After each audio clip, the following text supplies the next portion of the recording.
Oke, kita mulai ya. Bismillahirrahmanirrahim. Assalamualaikum warahmatullahi wabarakatuh. Wassalamualaikum warahmatullahi wabarakatuh. Waalaikumsalam. Oke, pada hari ini, selamat pagi dan salam sejahtera buat kita semua. Pada hari ini, 14 Januari 2021, kita akan masuk perkuliahan sistem pengairan ya.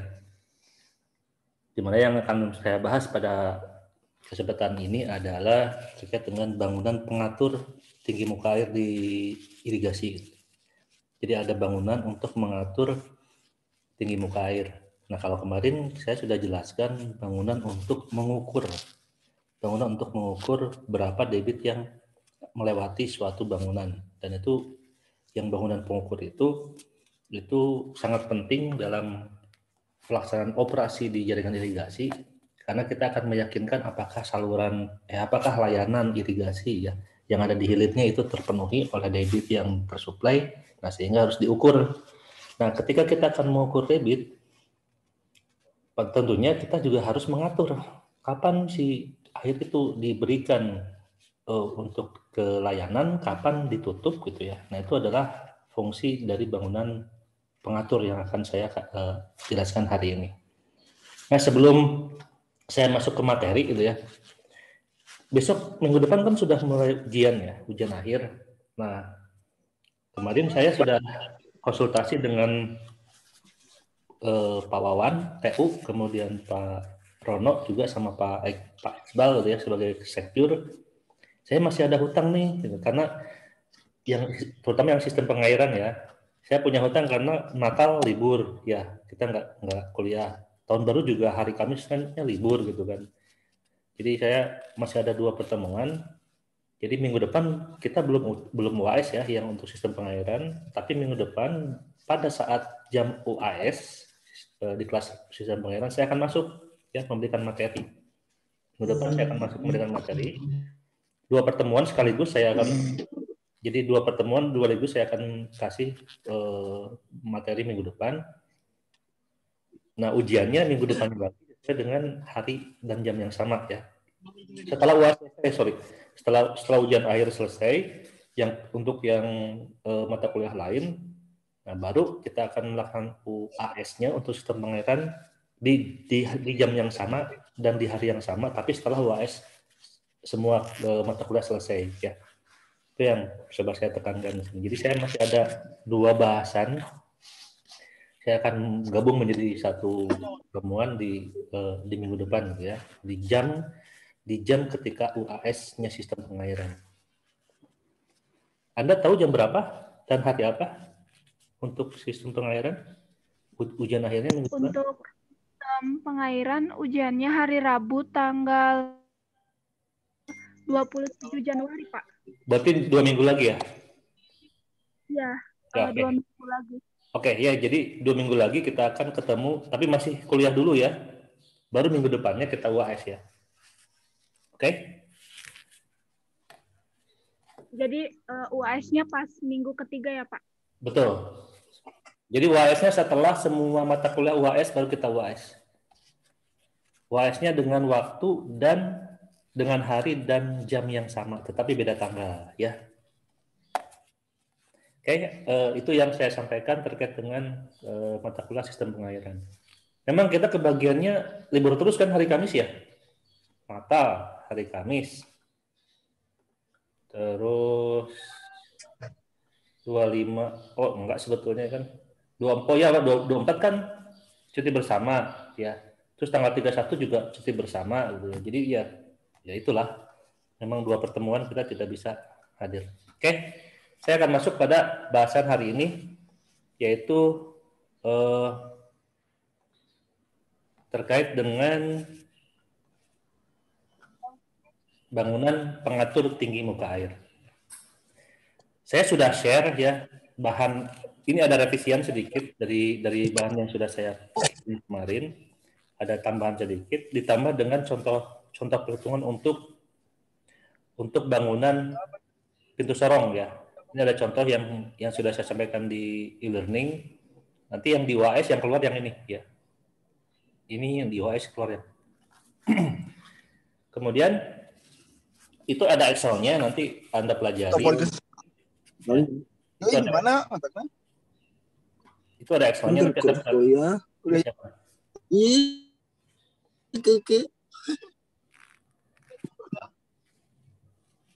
Oke. Nah, itu ada contohnya, nanti Anda pelajari. Itu ini yang keluar adalah di UAS yang ini ya, pintu sorong.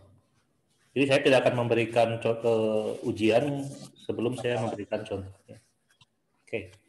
Nah, bangunan pengatur tinggi muka air ini sangat diperlukan ketika kita akan mengoperasikan yang namanya jaringan irigasi. Misalkan saya punya saluran primer seperti ini, ya. Ini arah-arahnya ke sana misalkan. Terus saya akan ambil saluran primer itu dibelokkan. Apa ya? Saya cek dulu siapa. Oh, mungkin ada.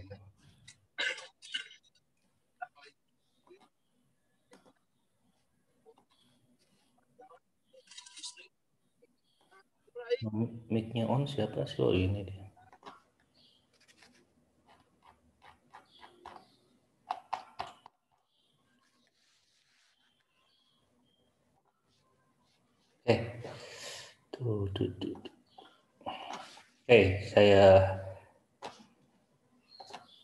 Nah, jika saya punya saluran primer seperti itu gitu ya.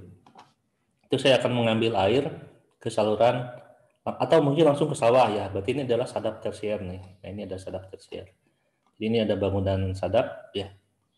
Nah, di sini harus dilengkapi dengan bangunan pengatur ya. Di sini juga dilengkapi dengan bangunan pengatur. Ya, di sini ada bangunan pengatur. Nah, bangunan pengaturnya ini untuk membagi air yang masuk ke tersier seperti ini dan yang air yang akan dilanjutkan ke arah hilir dari jaringan irigasinya. Nah, kapan ini dibuka ya? Kapan ini dibuka dan kapan ini mau dialirkan gitu. Nah, ini fungsi dari bangunan pengatur tinggi muka air ini. Dibukanya 100%, dibukanya 50%, dibukanya sedikit. Misalkan, atau mau cuma 10% yang diairi ke arah tersier ini misalkan. Ya. Nah, itu juga kita atur di sini ya. Namanya bangunan pengatur tinggi muka air. Nah, di irigasi yang ada di kita gitu ya. Kan kita merujuk pada kriteria perencanaan irigasi ya kalau di Indonesia. Ada juga kalau Anda mempunyai buku literatur dari luar silahkan, tapi yang di Indonesia yang dipakai adalah KP irigasi. Jadi ada bangunan pengaturnya, ada pertama kot balok. Ini bangunan yang sederhana. Jadi hanya menumpuk balok-balok kayu ya pada suatu sekat gitu ya, namanya skot balok. Nah, itu nanti akan mengatur tinggi muka air. Terus yang kedua, mercu. Ya. Mercu adalah satu bangunan yang kurang lebih sama dengan ambang yang sudah Anda pelajari di bangunan pengukur debit. Dikasih ambang di sana, dikasih mercu, ya bisa mercunya bisa jari-jari, bisa bulat gitu ya, atau bisa tegak atau kotak gitu ya. Nah, di sana juga kita bisa mengatur tinggi muka air yang diperbolehkan melewati suatu saluran gitu. Itu disebut dengan mercu. Kemudian yang ketiga itu adalah pintu sorong. Jadi kalau pintu sorong tergantung kita dioperasikan mau dibuka berapa gitu ya. Ya pintu sorong tuh kalau kita tutup terus kita buka, nah itu pengaturannya ada di sana gitu ya. Sama dengan pintu radial, itu relatif sama dengan pintu sorong, cuma kalau pintu radial bentuknya radial ya. Bentuknya radial. Nanti saya akan jelaskan masing-masing. Dan terakhir adalah celah kontrol muka air ya. Jadi isi bangunannya kita buat suatu celah tersebut sebagai kontrol muka air yang melewati. Dan kita bisa tambah kurang di celah kontrol muka air ini supaya kita bisa mengatur kapan si muka air ini dibuat tinggi ya. Artinya muka airnya boleh tinggi atau boleh rendah di sana, dibuatlah kontrol. Nah, itu adalah 5 bangunan yang akan saya jelaskan pada kesempatan pagi ini ya. Kita masuk pada bangunan pertama, yaitu bangunan skot balok. Nah, fisiknya seperti ini ya. Ini saya mempunyai saluran dengan lebar seperti ini nih ya. lebar seperti ini. Nah, ini ada balok-balok kayu nih. Balok kayu tumpuk 1, balok kayu ditumpuk 2, balok kayu ditumpuk 3. Nah, ini adalah skot balok. Jadi kalau Anda mau airnya yang lebih banyak dilewatkan untuk mengairi, berarti skot baloknya dihilangkan 1. Kalau Anda mau buka full 100% debit melewati saluran itu, berarti ini dibuka semua. Jadi si balok ini Anda cabut semuanya ya. Jadi semuanya akan mengalir. Jadi H1-nya lebih besar lagi ya. Nah, dilihat dari segi konstruksi, pintu skot balok merupakan peralatan yang sederhana. Kalau tidak ada balok bisa aja pakai gedebong pisang misalnya. Ya, itu yang sederhananya di lapangan udah. Kalau tidak ada balok kayu ya mereka biasa petani mangkas batang pohon pisang kemudian disusun sehingga terbentuklah skot balok seperti ini. Itu yang daruratnya ya. Tapi kalau yang dari segi teknis itu penyekatnya itu harus berupa balok kayu. Nah, balok-balok atau profil segi 4 itu ditempatkan tegak lurus terhadap potongan segi 4 saluran. Jadi, nah ini tegak lurus ya. Ini tegak lurus nih. Ini tegak lurus dari salurannya. Nah, balok-balok tersebut disangga dalam sponeng. Sponeng itu adalah, jadi kalau saya buat denah, kalau ini dibuat denah seperti ini ya. Nah, gini. Yang saya ambil sedikit. Nah, ini ada sponeng itu seperti ini nih. Nah, ini sponeng. Nah, sponeng itu untuk menempatkan baloknya. Ini tampak atas. Nah, baloknya itu di sini nih. Disusun di sini. Dia menempati sponeng. Ya. Nah, ini baloknya tuh ini. Ya, baloknya tuh ini nih. Nah, ini baloknya. Masuk pada sponeng. Namanya sponeng ya. Ini namanya sponeng. Nah, jadi si baloknya nanti di sini masuk. Dan ditumpuklah. Baru di sini ada beberapa tumpuk ke atas ya. Nah, ini adalah sponeng atau alur yang lebih besar daripada 0,03 sampai dengan 0,05. Artinya 3 cm sampai dengan 5 cm dari tebal balok itu sendiri. Jadi tebal baloknya kita ambil 0,03 dan 0,05. Nah, dalam bangunan saluran irigasi, lebar bukaan pengontrol itu 2 meter atau lebih kecil lagi. Boleh lebih kecil lagi dari 2 meter atau maksimum 2 meter. Nah, profil balok seperti yang terlihat pada gambar di ini ya. Nah, profilnya akan seperti ini nih. Nah, ada yang ukuran 20 cm kali 10, ada yang ukuran 20 cm kali 5. Nah, untuk yang profil balok yang 20 kali 10 itu untuk lebar saluran di antara 1,5 meter sampai dengan 2 meter. Kalau lebih kecil lagi, lebih kecil daripada 1,5 meter, ukuran baloknya boleh 20 cm kali 5 cm. Ya. Jadi yang ukuran balok ininya tebalnya itu cukup dengan 5 cm. Ya. Kalau yang debitnya lebih besar, tebal baloknya lebih besar lagi 10 karena mungkin dari segi hidrostatis gitu ya, kekuatan si balok kayunya kan lebih besar debit itu tekanan hidrostatisnya lebih besar gitu ya. Sehingga kalau tebalnya 5 cm saja bisa ambrol. Nah, sehingga dipertebalah yang namanya tebal dari ukuran baloknya. Jadi 10 cm 2 kali lipatnya gitu ya. Nah, bagaimana Anda sebagai orang teknik itu harus mengetahui perilaku dari muka air kalau dibuat skot balok gitu. Berapa kalau kita set tingginya sekian ya, berapa debit yang mengalir di sini? Nah, itu tugas Anda untuk menghitungnya. Sehingga ketika Anda mengatur tinggi muka air yang akan terjadi, Anda juga mengatur debit yang akan tersuplaikan ke daerah hilir ya. Ini berapa debitnya? Nah, debitnya sesuai dengan posisi dari H1 ya. H1 itu tinggi muka air yang ini dianalisis juga berdasarkan dari susunan dari balok, susunan dari sekat balok gitu ya. Susunan dari sekat balok. Semakin sedikit susunan sekat baloknya, berarti tinggi muka airnya semakin besar, artinya debit yang akan mengalir semakin besar. Dan kalau tinggi muka airnya H1-nya kecil, berarti si sekat baloknya banyak yang ditempatkan di sana, sehingga debit yang mengalir akan lebih sedikit lagi. Nah, rumusnya ini adalah sama dengan ambang lebar ya. Kalau Anda ingat kemarin yang waktu saya jelaskan terkait dengan pengukuran debit, sama dengan ambang lebar, dan nilai koefisien debit, kemudian ada koefisien Sevy, kemudian ada faktor gravitasi, ada faktor lebar salurannya, dan ada faktor ketinggian muka air di hulunya ya. Nah, Sevy untuk Scott balok diambil nilainya 1.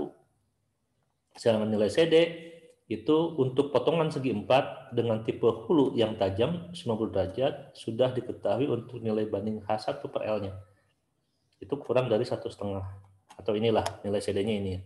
Nah, nilai CD-nya ini. Ya, nilai CD-nya tergantung grafik ini.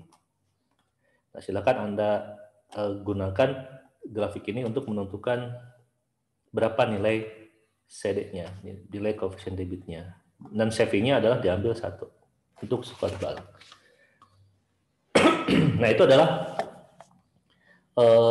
pintu Scott balok. Sederhana ya kalau yang namanya pintu Scott balok. Misalkan H1-nya 0,5 misalkan, B-nya sama gitu ya. Terus nilai CD-nya sama, nilai Sevy-nya sama. Nah, terus H1 yang 1 meter.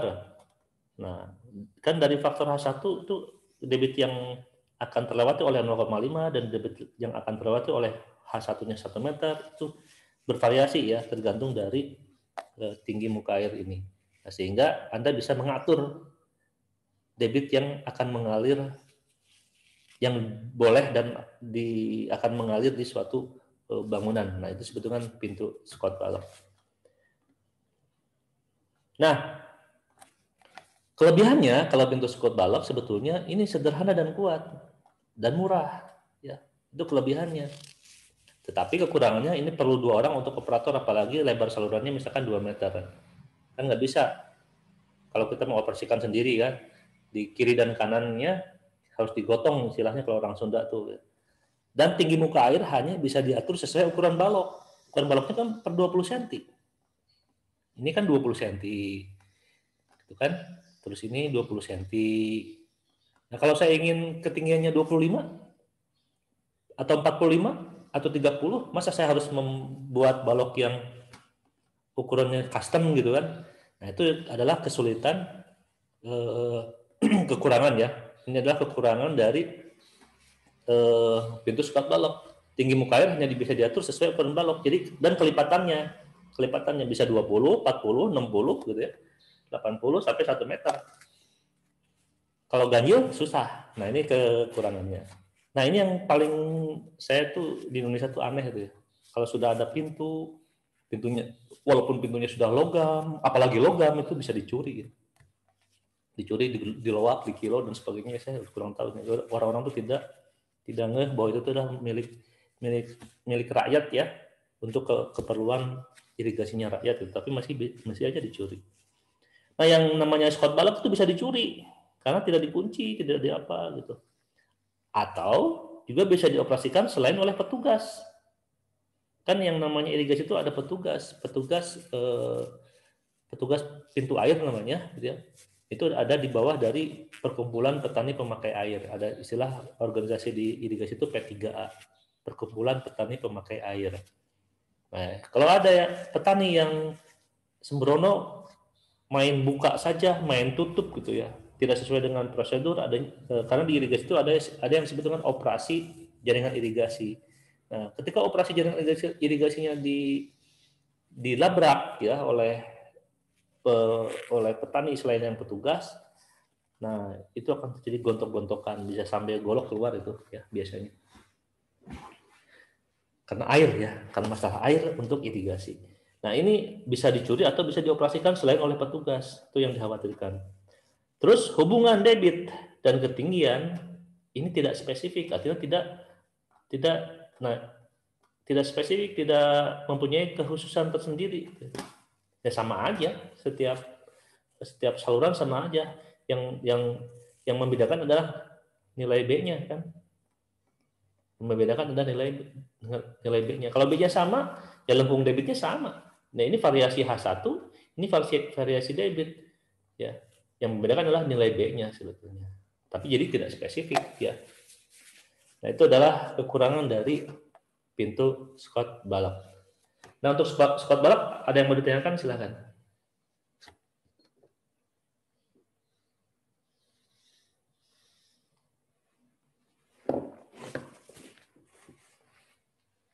Lanjut? Lanjut nggak?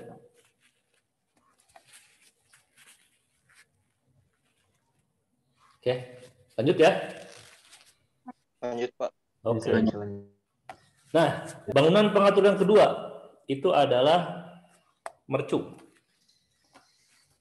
Mercu tetap. Ya. Nah, kalau mercu sebetulnya nanti akan dibahas lebih detail di PBA ya. Karena kalau di irigasi itu mercu itu jarang digunakan di bangunan irigasinya ya. Kalau di bendung mercu ini akan dibahas secara detail nanti di PBA. Bisa akan ulas sedikit. Nah, mercu adalah juga pengatur tinggi muka air, di mana mercu ini ada beberapa komponen yang harus Anda ketahui. Yang pertama adalah P. P itu adalah tinggi dari mercu. Diambil dari dasar, ya ini dasar salurannya, sampai pada puncak dari mercu. Namanya P. Dan mercu ada dua, mercu bulat dan mercu ini ambang ini contoh mercu yang digunakan di Indonesia gitu ya. Ini ada yang mercu bulat dan ini mercu kombinasi antara ada yang menggunakan jari-jari, kemudian ini ambang lebar gitu ya. Ini lebar ya. Dan ini adalah mercu ini 2 jari-jari, 2R, dan ini 1 jari-jari. Ya. 1 jari-jari. Jadi R-nya cuma 1. Yang ini nih, R-nya cuma 1. Yang ini R-nya 2. Ini dan ini. Ya. Dan di sini ada faktor L. Ada lebar dari mercunya. Nah, gunanya adalah untuk mengatur tinggi muka air ya. Jadi kalau ada muka air di sini, dia akan limpah seperti ini kan. Nah, begini. Nah, ini muka air. Nah, baru kita hitung ini H1-nya berapa. Nah, tinggi muka air ini ya kita coba atur ya, kita coba atur supaya debit yang mengalir pada suatu saluran di hilirnya itu bisa kita atur ya. Jangan terlalu banyak. Ya, sebetulnya intinya kan kalau kita mau operasi irigasinya itu optimum ya, bangunan pengatur dan bangunan pengukur itu harus jelas ya, dan harus bisa dioperasikan secara sederhana oleh petani dan oleh petugas ya. Karena petugas di sana di jaringan irigasi itu bukan petugas yang mempunyai pendidikan tinggi yang bukan seperti Anda yang S1 gitu ya. Bukan ya, kadang-kadang lulusan SMA atau SMP, kadang SD gitu ya untuk mengoperasikan. Cuma hanya dikasih petunjuk aja gitu. Nah, jadi sehingga bangunan pengatur dan bangunan pengukurnya ini harus relatif yang lebih sederhana dan bisa dijelaskan secara sederhana. Oke. Nah, mercu tetap tinggi muka air yang ada yang melewati dari mercu ini sama dengan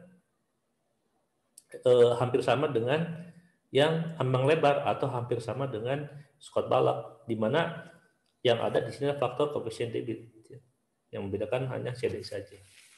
Nah, untuk bangunan pengatur mercu bulat ya, mercu bulat itu yang jari-jarinya 1, nilai CD-nya diambil 1,48 dan H1 per R-nya misalkan diambil adalah 5,0. Harus 5,0. Jadi ini R1-nya tergantung dari H1 ya.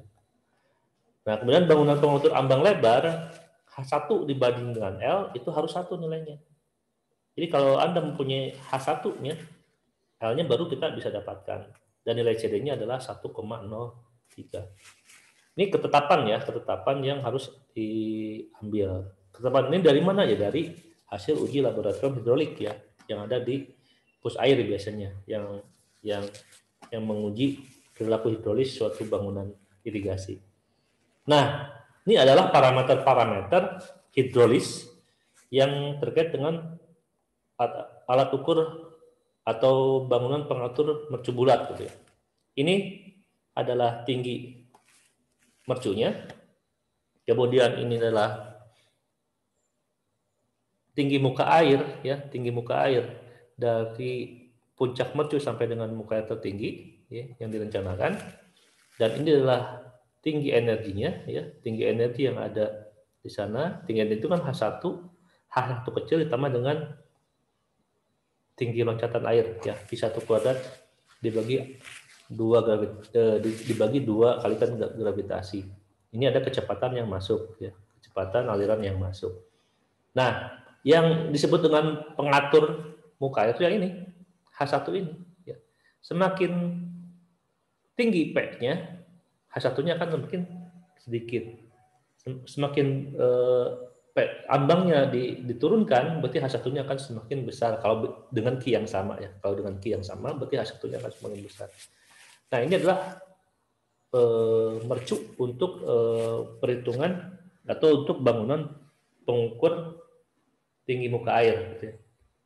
Nah, baru di sini nanti setelah ini ada loncatan, ini terjadi kecepatan di arah 2 ya, di arah dari hilir dari mercu. Kemudian ini ada tinggi mercu dari hilir gitu ya.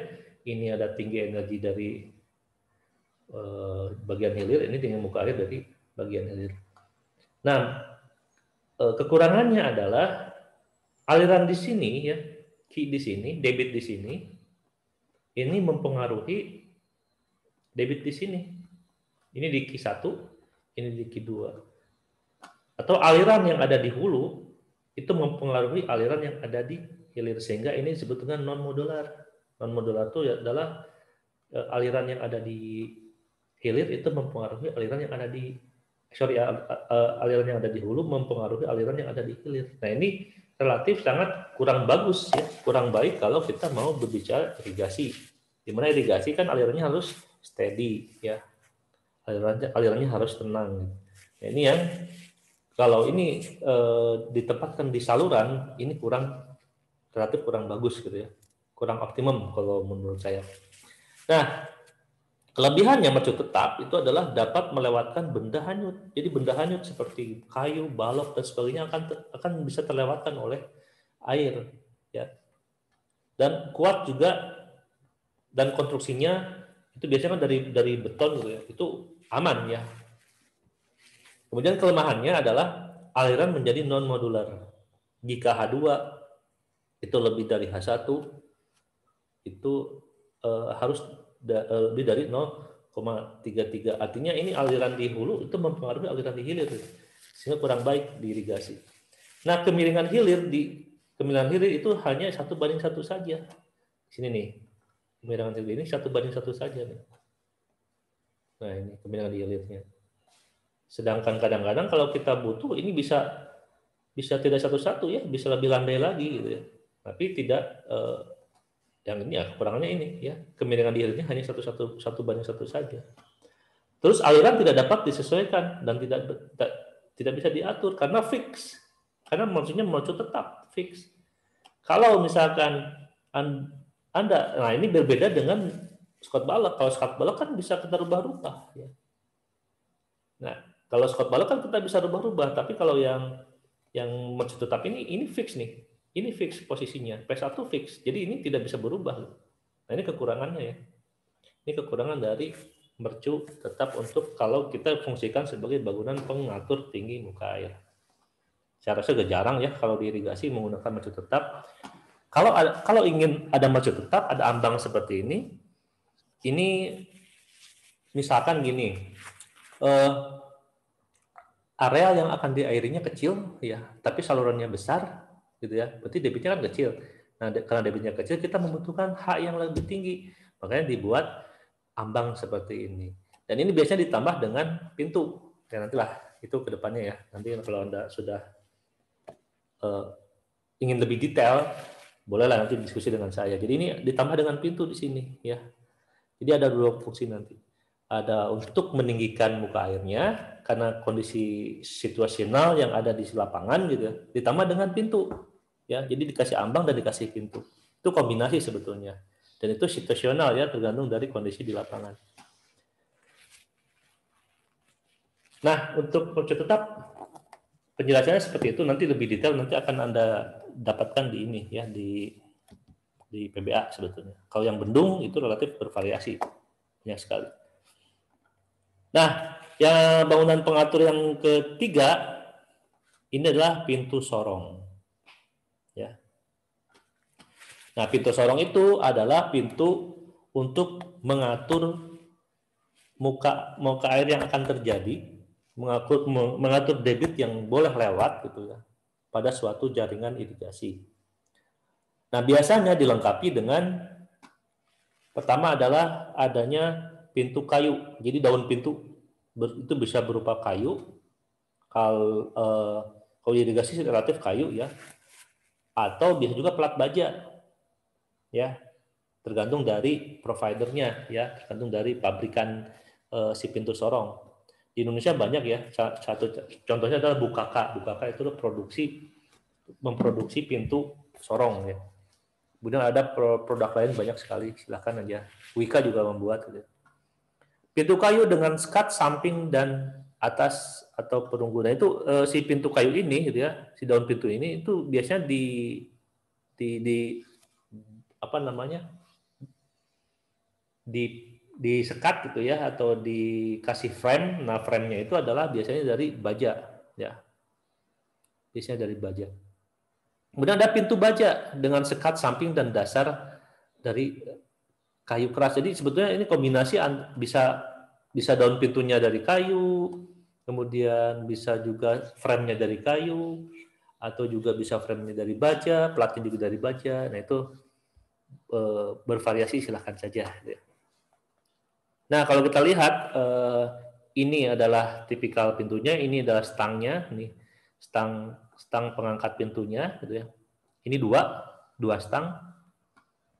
Kemudian kalau kita lihat ini daun pintunya ya, ini pintunya nih, pintunya. Dengan kalau saya potong AA tuh yang mana nih? CC. Potong AA yang mana? Ini, oh ini CC, ini AA nih BB. Ini ya, kalau kita lihat nih, yang ini AA nih. Kalau kita lihat, nah ini kan ada di sini nih, ya. Di dalam ini nih, ke arah sana kita lihatnya, ya. Nah ini tuh adalah daun pintu nih, dari kayu biasanya. Ini ada stangnya, ada penjepitnya tuh frame-nya dari baja. Kemudian ini ada bagian depan yang tertutup. Nah ini beton nih, ini dari beton biasanya. Nanti kalau dipasang ini harus ada beton terpasang seperti ini. Nah, muka air ini muka air yang akan ada di bagian hulu.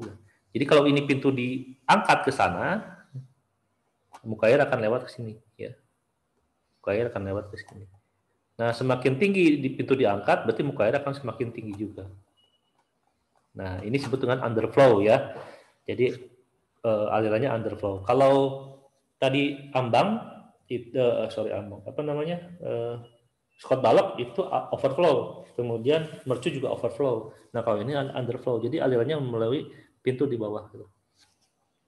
Kemudian kalau kita lihat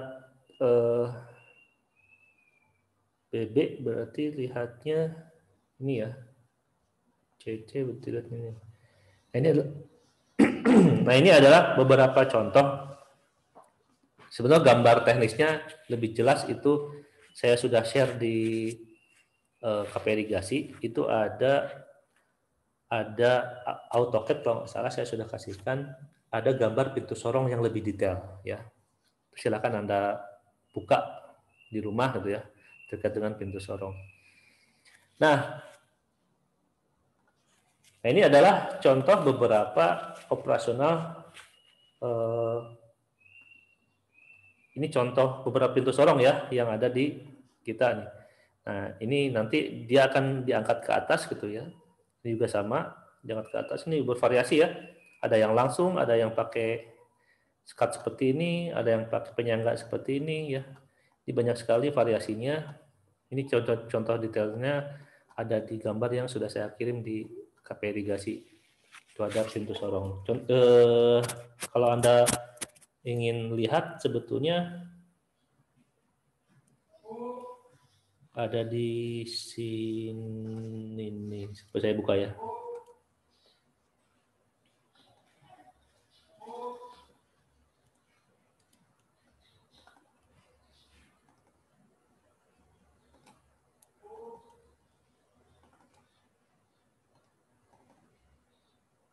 Pintu sorong. Ini kalau saya ini di share Anda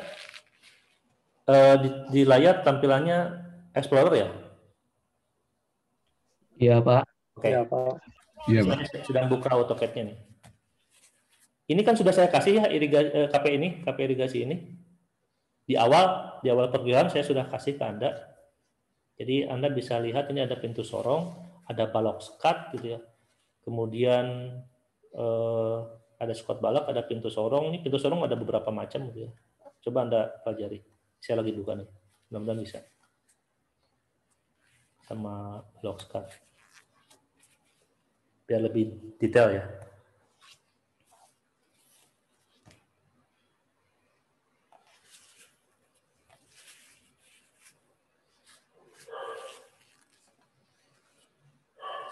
Agak bersabar sedikit, soalnya lagi buka AutoCAD-nya agak lama.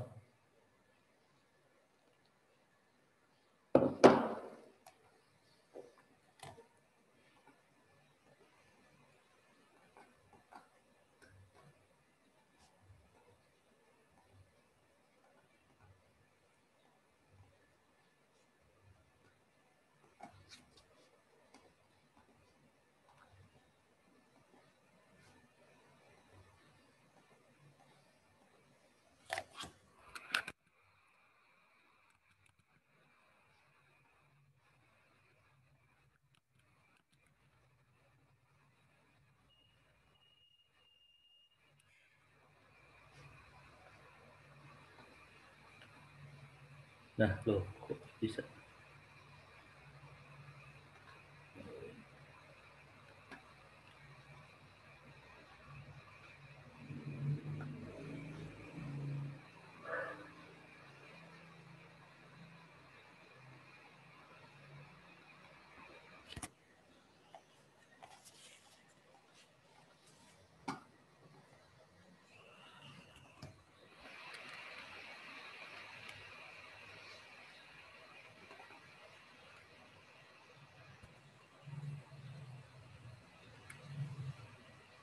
Oke, ini.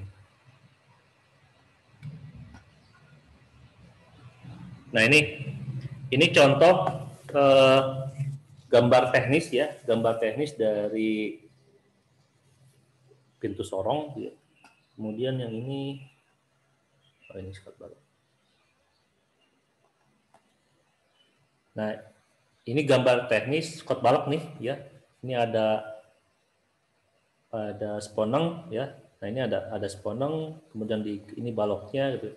Silakan Anda cek di rumah ya. Ini gambar teknisnya ada. Dan ini bisa digunakan oleh Anda untuk keperluan di perencanaan tugas akhir misalkan ya, di drainase maupun di irigasi. Ini silakan Anda gunakan. Ini skat balok ya. Ini skat balok, kemudian yang ini pintu sorong. Nah, pintu sorong ini tampak depan seperti ini. Ini ada ukuran bajanya, ini lebih detail ya. Ada ukuran bajanya, ini ada daun pintunya, ada profil CNP-nya. Kemudian ini di skrup atau dibaut atau dipaku keling dan sebagainya bisa saja gitu ya. Nah, ini ukuran kayunya ada juga, ukuran kayunya berapa gitu di sini ada jelas ya. Nah, terus ini ukuran detail satunya ada, potongan-potongannya ada dan sebagainya. Nah, sambungan-sambungannya juga sudah ada. Ya. Nah, ini adalah tipikal dari pintu sorong. Pintu sorong macam-macam ya. Ada yang pintu sorong ini, terus pintu sorong yang lebih. Nah, ini ini pakai yang ini tuh. Nah, ini satu apa namanya, stangnya 1 nih ya, stangnya di tengah karena lebarnya lebih kecil. Kalau yang ini stangnya 2. Kalau ini stangnya 2. Ini stangnya 1 juga, ini stangnya 1 ya. Jadi digerakkan di sini nih. Ya. Ada yang stangnya 2. Nah, stangnya 2 yang mana ya? Silakan carilah di KP irigasi ya, ada kok. Yang stangnya 2 di sini banyak. Pintu ukur, pintu sorong tersier. Oh, ini ada pintu sorong tersier yang lebih kecil lagi. Nah, ini lebih kecil lagi ya. Contohnya banyak ya, silakan Anda pelajari. Kalau misalkan Anda, contoh gini, Anda mendesain bangunan drainase misalkan, kolam retensi drainase. Kemudian Anda harus menempatkan pintu di sana. Ini bisa dijadikan sebagai acuan pintunya. Ya, ini pintu sorongnya seperti ini. Jadi gambar tekniknya seperti ini. Oke, balik lagi ke perkuliahan. Nah, bagaimana cara menghitung atau mengukur debit yang melewati pintu sorong? Nah, secara hidrolis ya, perencanaan pintu sorong itu menggunakan formula Q sama dengan debit yang akan masuk ke dalam suatu pintu sorong itu adalah nilai K koefisien debitnya, ini ada mu koefisien juga, ini ada A itu adalah tinggi muka air yang akan dibuka ya. Jadi tinggi muka air yang akan dibukanya A nilainya, B adalah lebar pintunya yang akan didesain, kemudian akar 2GH H1, H1-nya adalah tinggi muka air di hulu. Tinggi muka air di saluran ya. Tinggi muka air di saluran. Nah, sedangkan A adalah tinggi bukaan. Jadi A itu adalah tinggi bukaan yang akan kita buka, dan B-nya adalah lebar pintu. Jadi ada debit yang mengalir pada suatu pintu sorong itu merupakan fungsi dari koefisien debit, koefisien aliran tenggelam.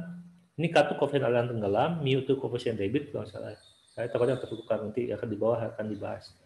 A tinggi bukaan, B adalah lebar bukaannya, dan H1 adalah tinggi muka air di hulu. Artinya di hulu pintu atau disebut dengan tinggi muka air di saluran. Nah, ini adalah cara untuk menghitung berapa debit yang mengalir di pintu sorong. Yang tugas Anda sebagai engineer, Anda harus menentukan nilai A dan B ini. Ya. Karena nilai H1 kan sudah dianalisis. Jadi dari dimensi saluran yang sudah Anda rencanakan, ini B, gitu ya. Ini H1, ini H1-nya, gitu ya. Nah, Anda kemudian akan menempatkan pintu di saluran ini. Nah, pintu ini tugas Anda adalah menghitung berapa nilai A dan berapa nilai B. Nah, parameternya ini adalah H1 di hulu, berarti ini sesuai dengan ini yang ada di saluran, dan ada juga H2. Jadi setelah ada pintu, berarti ada saluran di hilir dari pintu, disebut dengan H2. H2 adalah ketinggian dari di saluran untuk H2. Ya. Ini H2 sebetulnya. Nah, ini bervariasi ya, bisa bisa H2 di sini, bisa H2 di sini, tergantung dari kebutuhan. Nah, kemudian kalau pintu dibuka sesuai dengan A, ini air akan mengalir seperti ini gitu. Tahu-tahu di sini. Nah, kemudian dia masih diolahkan, kemudian dia akan tenang di sini. Nah, gitu. Ini adalah proses dari fungsi dari muka air itu kalau pintu sorongnya dibuka. Jadi tugas Anda adalah menentukan nilai A dan B. Nilai A dan B-nya berapa? Gitu. Nah, ini ureanya sebetulnya. Ini adalah K, mu, A, B, akar 2GH. K adalah faktor aliran tenggelam, mu adalah koefisien debit, A adalah tinggi bukaan pintu, B lebar pintu, percepatan gravitasi, H1 kedalaman air di hulu dari ambang atau di hulu. Kadang-kadang si pintu sorongnya ditambahkan dengan ambang. Ya, ambang itu seperti yang tadi saya sampaikan di awal, bisa ditambahkan mercu di sana. Bisa mercu yang lebar, bisa mercu bulat, ya. Ya, H1 adalah kedalaman di depan pintu di atas ambang. Jadi kalau ada ambang berarti H1-nya adalah di depan ambang. Kalau tidak ada ambang berarti H1-nya sama dengan kedalaman saluran. Nah, lebar standar untuk pintu ya, untuk pembilas atau pintu sorong itu adalah lebarnya itu antara lebar standarnya adalah 0,5, 0,75, 1 meter, 1,25 dan 1,5. Jarang ada pintu sorong yang di atas dari 1,5. Jadi kalau ketika Anda mendapatkan dimensinya adalah B-nya misalkan Anda dapatkan 1,1, Anda ambil bulatkan ke atas menjadi 1,25.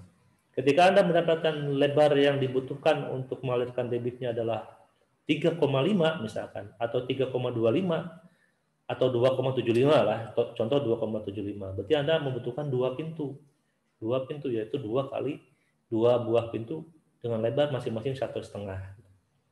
Nah, untuk lebar pintu 1,25 dan 1,5 itu dibutuhkan 2 stang pengangkat.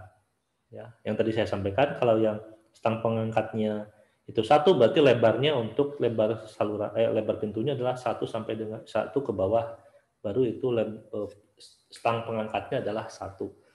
Kalau lebih dari 1 meter berarti stangnya harus 2. Jadi ada 2 stang pengangkat. Jadi gini stang pengangkat tuh. Ini pintu gitu ya. Nah, ini pintu. Nah, ini kalau ini lebarnya 1 meter, ini stang pengangkatnya 1. Nah, kalau yang lebih dari 1 meter, 2 stang pengangkatnya ada di sini dan ada di sini. Jadi stang pengangkatnya ada 2. Nah, gini. Ini standar pintu ya, standar pintu sorong. Seperti ini enggak ada ya. Untuk yang lebarnya di atas 1 meter. Nah, itu adalah hidrolis dari pintu sorong. Nanti kita akan coba menghitung dan menggambar kebutuhan untuk pintu sorong. Ini juga yang akan saya sampaikan di UAS ya. Bagaimana menghitung kebutuhan tinggi muka air di suatu pintu sorong. Nah, ini adalah cara untuk mendapatkan koefisien K untuk debit tenggelam. Kenapa disebut dengan debit tenggelam? Ya karena mercunya kan tenggelam, ya. Artinya ini underslice ya atau underflow, jadi ya disebut dengan debit tenggelam.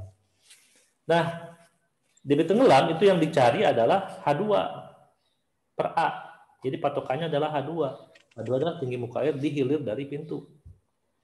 Jadi H2 juga kita harus, sebelum kita mendesain suatu pintu sorong, kita diharuskan mendesain dulu jaringan dimensi salurannya kan. Nah, dimensi salurannya itu ketika Anda sudah mendapatkan masing-masing dimensi saluran, baik itu di hulu dari rencana pintu atau di hilir dari rencana pintu, baru Anda bisa menganalisis kebutuhan dimensi dari pintu. Ya. Kemudian, ini adalah koefisien untuk menentukan koefisien tenggelam dari pintu sorong. Ini nilai K-nya, ini H2 per A, di mana A adalah tinggi bukaan yang akan kita hitung. Jadi kita nanti menganalisis coba-coba ya, dicoba dengan A sekian, dicoba dengan B, dicoba dengan A sekian, dicek lagi parameternya dan sebagainya. Ya. Kalau misalkan ini adalah nilai H2 per A-nya, nah ini ada faktor H1 per A. Yang grafik yang ada di dalam ini gitu ya. Ini adalah H1 per A. Jadi H1-nya adalah tinggi muka air di hulu dari pintu. Ya. Jadi ada 2 faktor yang mempengaruhi nilai koefisien K. H1 per A dan H2 per A. Nah, ketika ini adalah nilai 20 untuk H1 per A, 15, 10, 8, 6, 5, 4, 3, 2, sampai 2 ya. Sampai 2. Kalau 1 ya berarti di antara ini 0 ya, ini 0, berarti kalau 1 ya di antara ini dan ini, setengahnya ya. Jadi kalau 1 atau 1,5 berarti di antara 0 di antara 0 dan 2, berarti ini 0-nya ya. Ini 0-nya. Ini 0-nya. Kalau ini yang H1 per A-nya ini 2 gitu ya, yang ini 2. Kalau Anda mendapatkan nilai satu ya di antara ini gitu ya. Misalkan H2A-nya satu, H2A-nya H2 per A-nya 1 misalkan sini, kemudian Anda betulkan H1 per A-nya, H1 per A-nya berarti di antara ini ya. Berarti di antara nilainya berarti di sini nih ya. Berarti 0,8 ya. Jadi kan ini di sini nih dan ini di sini. Berarti Anda tarik aja tengah-tengahnya dapat 0,8. Oke, nanti ada contoh soal ya. Kemudian yang grafik yang kedua adalah koefisien debitnya. Nah, koefisien debitnya ini tergantung dari ini koefisien debit itu mu ya. Tergantung dari H1 per A. Tergantung dari H1 per A. Dan tergantung dari bukaan ya. Kemiringan dari bukaan. Nah, untuk yang karena ini tegak, berarti nilai betanya adalah nilai 90. Ya, dia tegak gitu. Jadi nilai betanya 90 derajat ya. Tegak kecuali yang pintu radial. Nah, pintu radial ada nilai sudut untuk perputarannya ya. Kalau yang pintu sorong kan tidak ada perputaran, jadi sudutnya adalah 90. Jadi betanya adalah diambil yang 90. Nah, ini nih. Untuk pintu sorong.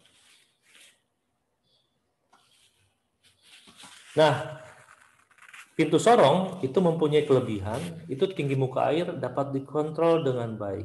Tergantung dari bukaan, dan dibukanya pakai stang ya. Pakai stang itu untuk membuka tinggi bukaan yang diinginkan. Nah, ini berarti relatif baik sekali dalam segi kontrol untuk pengaturan muka air gitu ya, atau pengaturan debit. Sederhana dan kuat. Ya. Dan sedimen dapat terbilas. Jadi kalau ada sedimen yang numpuk, misalkan ini pintu ya. Ini dasar sungai. Ini dasar saluran. Sini pintu ke sana. Nah, kan lama-lama sedimen akan terendapkan di sini ya. Nah, kalau ini pintunya dibuka, sedimen akan terbilaskan ke arah hilir. Nah, ini adalah sedimen dapat terbilas. Kelemahannya, benda hanyut akan rawan tersangkut pada pintu. Misalkan ini ada bongkahan kayu dan sebagainya akan tersangkut sehingga ini harus diangkut. Ya, ini kelemahan ini sebetulnya relatif masih bisa diantisipasi dengan cara melakukan operasi dan pemeliharaan irigasi.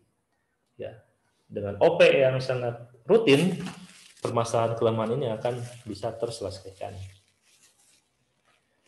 Oke, bangunan yang lain adalah pintu radial. Nah, kalau pintu radial sebetulnya adalah merupakan tipe khusus dari pintu sorong. Karena bentuknya radial. Kelebihannya itu tidak ada gesekan pada pintu. Dia bentuknya radial.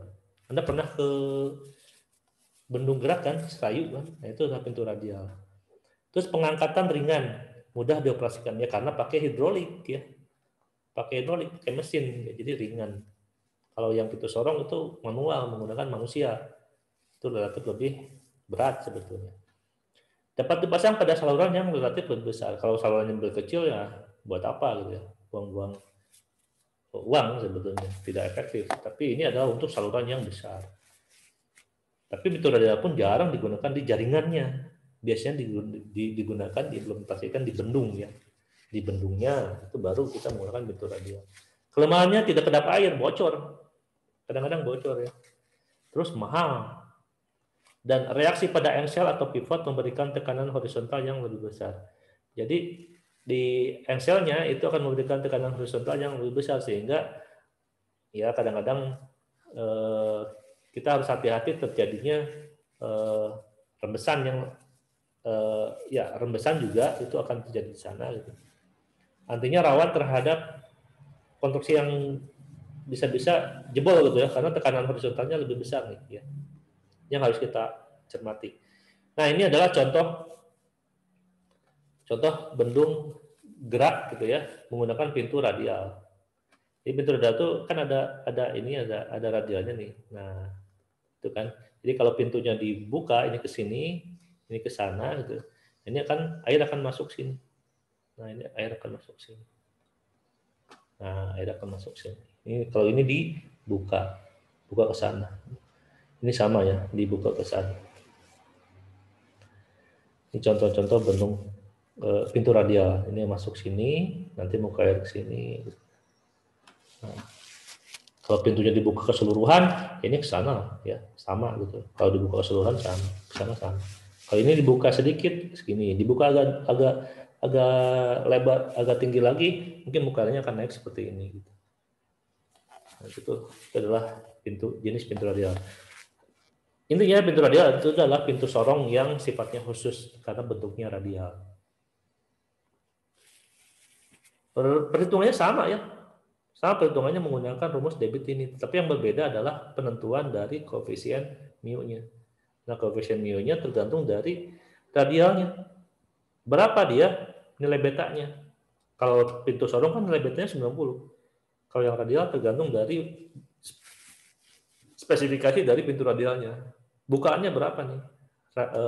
Sudutnya berapa? Nah, ini ada 15, 30, 45, 60. Bedanya di sini saja. Nah, untuk beta pun gitu ya. Itu untuk ini ada hubungan antara beta. Beta itu adalah sudut radialnya dan koefisien debit. Dan juga ada hubungannya dengan H1 per A di sini ya. Nah, ini jadi ini harus relatif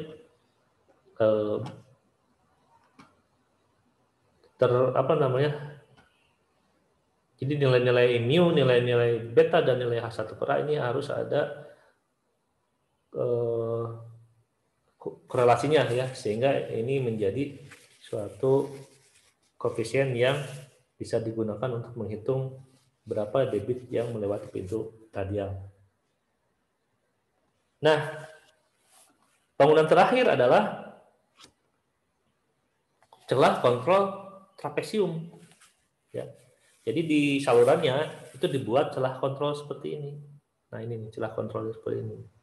Ini dibuat celah kontrol seperti ini untuk mengatur tinggi muka air. Ya. Nah, celah kontrol ini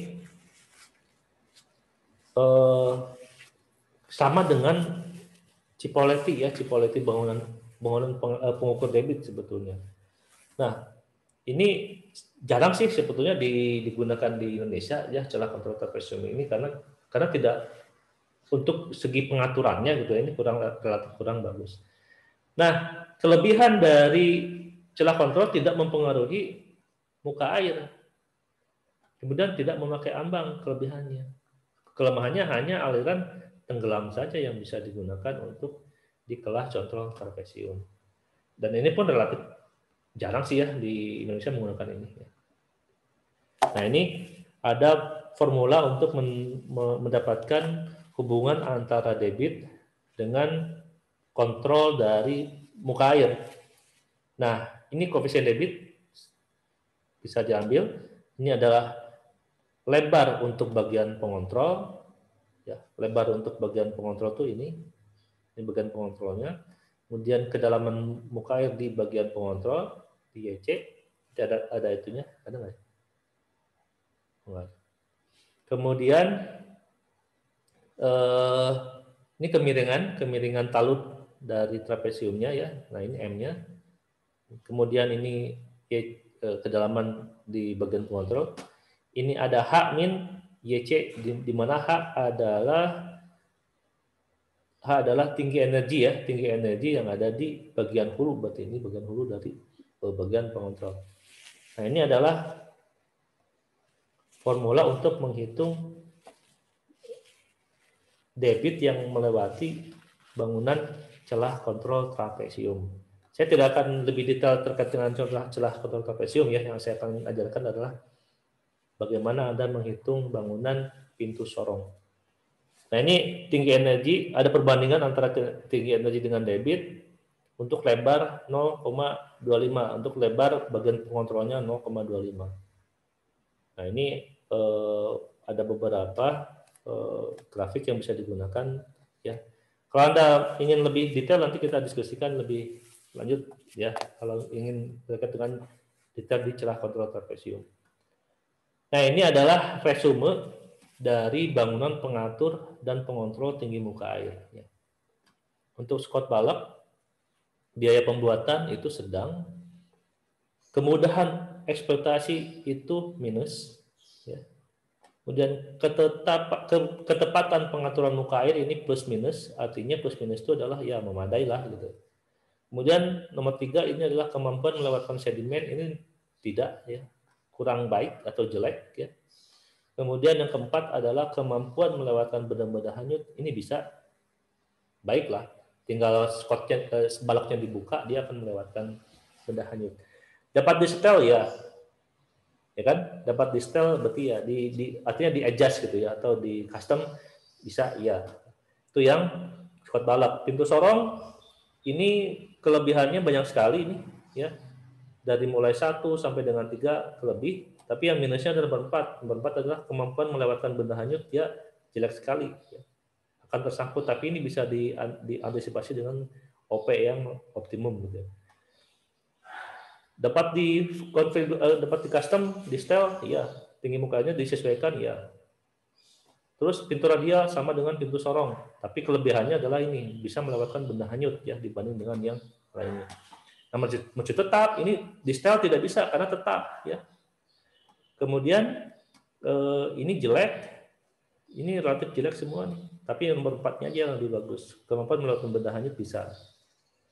Kemudian celah kontrol trapesium, biaya pembuatan sedang sebetulnya. Ini agak baik sebetulnya, tapi tidak dapat setel. Ini artinya sama dengan mercu ya, hampir sama dengan mercu atau squat balap gitu.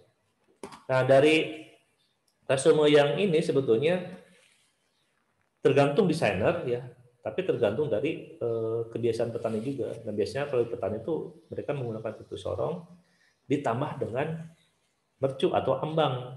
Biasanya pintu sorong ditambah dengan ambang ya. Ditambah dengan ambang. Itu yang sering digunakan di Indonesia. Nah, kemudian untuk mengukur, nah ini tidak bisa untuk mengukur debit. Nah, biasanya ditambah dengan ambang lebar untuk sebagai alat pengontrolnya. Alat pengukur debit, sorry. Nah, itu adalah resume dari bangunan pengatur dan pengontrol di jaringan irigasi ya. Oke, sampai sini ada yang mau ditanyakan silakan. Sebelum saya masuk ke contoh soal.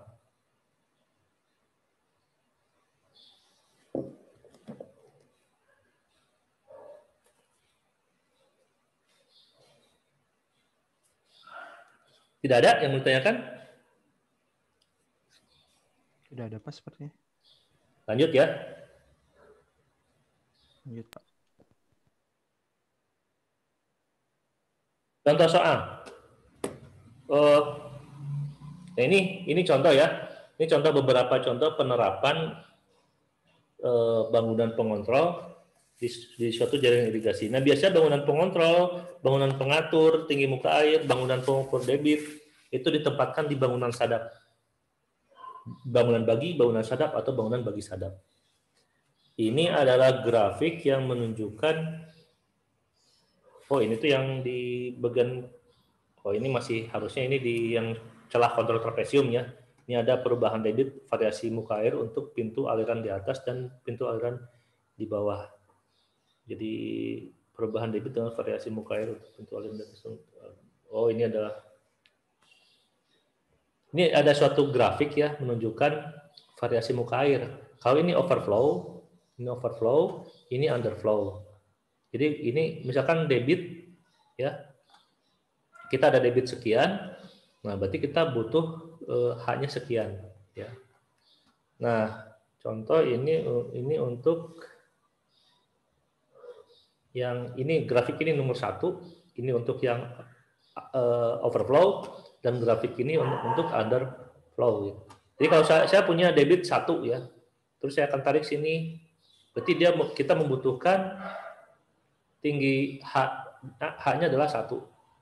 Jadi kalau ada debit 1 meter kubik per detik, saya membutuhkan hanya 1. Ya, ini hasil dari laboratorium ya, tapi ini sebaiknya kita masukkan ke dalam formula yang baku gitu ya. Kita gunakan formula baku saja. Ini cara praktisnya seperti ini ya. Misalkan saya punya debit 2, kalau saya menggunakan pengontrolnya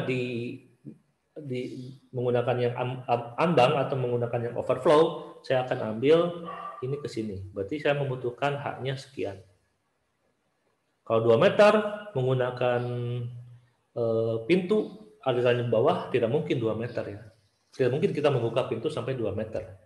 Jadi kalau pintu paling bukanya 50 cm. Kalau 50 cm bisa juga, kalau 50 cm berarti kita butuh hanya sekian. Ya. Kalau 1 meter hanya sekian. Kalau sampai ini batasnya sampai dengan 2 meter ya. Di bawah 2 meter nih. Coba 1,75 misalkan. Oh sekian. Berarti kita butuh hak muka air di hulunya adalah sekian meter. Tapi ini praktis ya. Ini grafik yang petunjuk praktis, tapi sebaiknya Anda hitung saja sesuai dengan formula yang ada, ya. Sesuai dengan perhitungan hidrolis masing-masing bangunan.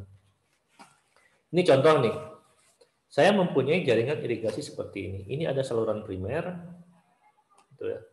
Kemudian ini tetap saluran primer. Ini ruas, taruhlah ini ruas 2, ini ruas 3, ya.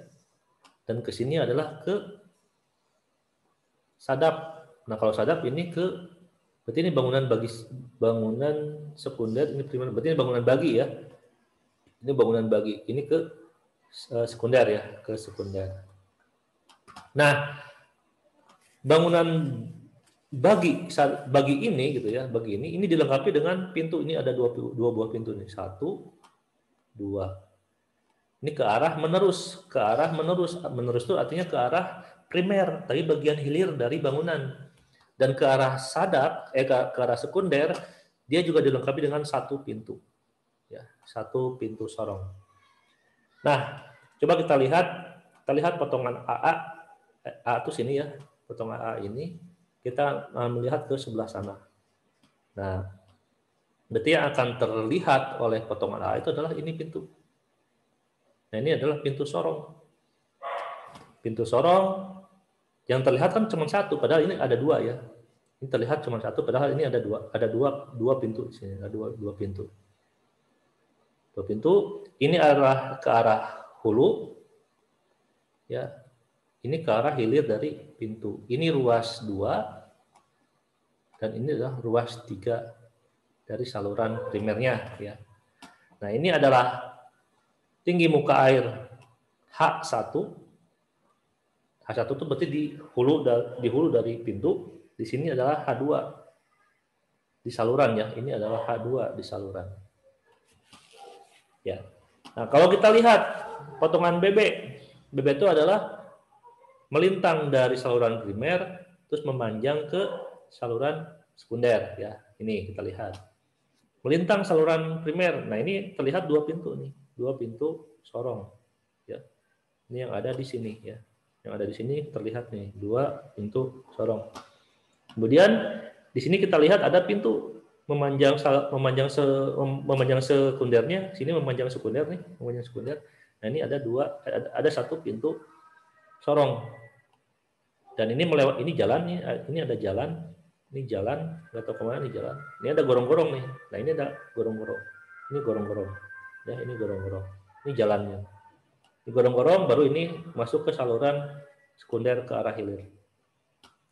Nah, ini adalah contoh pintu penempatan pintu untuk ke arah menerus dan ke arah sekunder.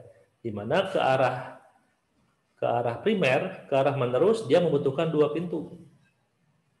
Dan ke arah sekunder membutuhkan 1 pintu saja. Nah, nanti di contoh soal yang saya sampaikan, kita akan bisa mendapatkan berapa pintu yang dibutuhkan untuk masing-masing debit yang mengalir pada masing-masing saluran. Itu adalah contoh penempatan pintu sorong atau pintu pengatur di jaringan irigasi. Ya.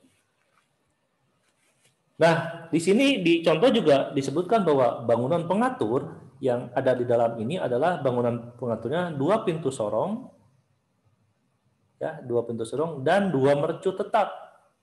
Jadi dikombinasi antara pintu dengan mercu, ya, dikombinasi antara pintu dengan mercu. Mercunya mungkin di sini harusnya di sini terlihat nih ada mercu ya. Kok mercunya tidak terlihat ya? Harusnya ini ada mercu ya. ini gambar ini seakan-akan nggak ada mercu ya. Jadi ini elevasi dasar di hulu sama aja dengan elevasi di pintu. Harusnya ini ada ambang sedikit di sini nih. Nah ini ada ambang sedikit atau di sini kalau kita lihat yang ini ya, terus di sini harusnya oh ini ambangnya sorry. Nah ini ada mercunya nih. Ntar saya perbesar dulu ya. Saya perbesar dulu. Nah ini sebetulnya ada nih. Ini ada mercu tetap di sini nih. Harusnya dia mercu tetap sini. Ya, jadi H1-nya tuh dari sini nanti. Ya, ini adalah H1-nya. Oke. Nah, ini ada mercunya di sini.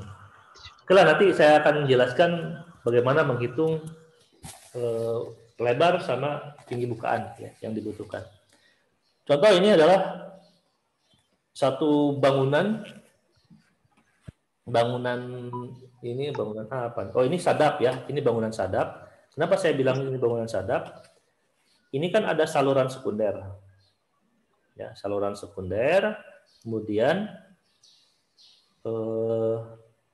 ini masih menerus saluran sekunder ke sana. Gitu ya. Berarti ini taruhlah ini ruas 4 ya. Saluran sekunder ruas 4, ini saluran sekunder ruas 5 ya. Terus di sini ada bukaan nih, ini tersier nih, ini saluran tersier. Berarti bukaannya ke sana. Ini berarti di sini ada sawah. Dan di sini ada sawah juga. Jadi sini ada dua bukaan, kiri dan kanan. Jadi petak tersiernya ada di kiri dan kanan dari saluran irigasi ini.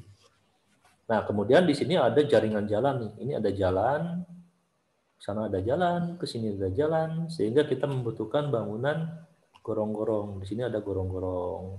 Gorong-gorong pertama. Di sini ada gorong-gorong kedua, gitu, karena dia mengalirkan saluran sekundernya. Nah, jadi ada dua gorong-gorong.